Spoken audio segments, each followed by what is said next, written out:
Many Palestinians here in East Jerusalem have their eye on New York, where an important vote at the United Nations will take place later this week. Palestinian President Mahmoud Abbas will ask the United Nations to upgrade the status of the Palestinian delegation to that of an observer state. Now, last year he tried to get the Palestinians full state membership in the UN. That failed. Now he's seeking a status similar to the Vatican.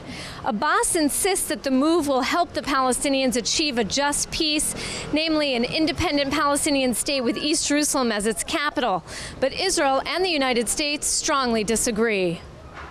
Israeli officials say Abbas is violating the Oslo Accords by trying to get the world to recognize a Palestinian state before the terms of that state have been negotiated with Israel. By going through with this UN bid, the Palestinian Authority is breaking all the rules.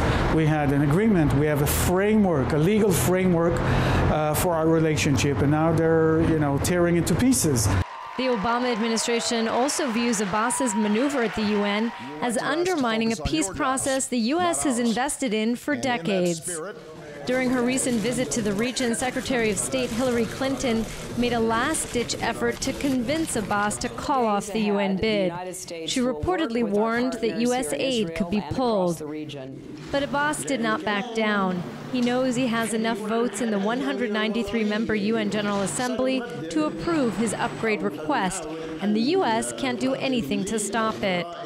Unlike on the UN Security Council, the U.S. has no veto power in the General Assembly.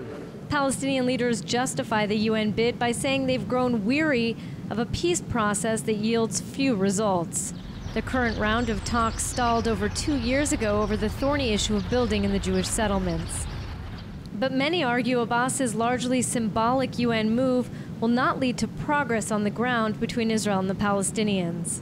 What's the point of all this? Palestinians will not change anything on the ground. They will not achieve anything by getting this resolution for them. The only way they can achieve some progress is by talking directly to us. And if they shun direct talks, then they will never achieve anything. This is what we're saying to our partners. You have to encourage the Palestinians to return to the negotiating table, because it's the only way to push forward, to negotiate peace, and to achieve stability. The Palestinians do see a window of opportunity at the UN if they're upgraded to an observer state. They will be able to try to join other UN agencies, and perhaps most significant, they will be able to try to bring cases against Israel to the International Criminal Court. Those cases may not be accepted, but they will certainly grab headlines and build support among pro-Palestinian groups. With a Palestinian victory at the UN General Assembly all but inevitable, Israel is warning its response may be harsh. Obviously, if the Palestinians feel they're not bound by any past agreement or by any gentleman's agreement or by any accord, then neither are we. If they break the rules, then the rules don't hold for us either.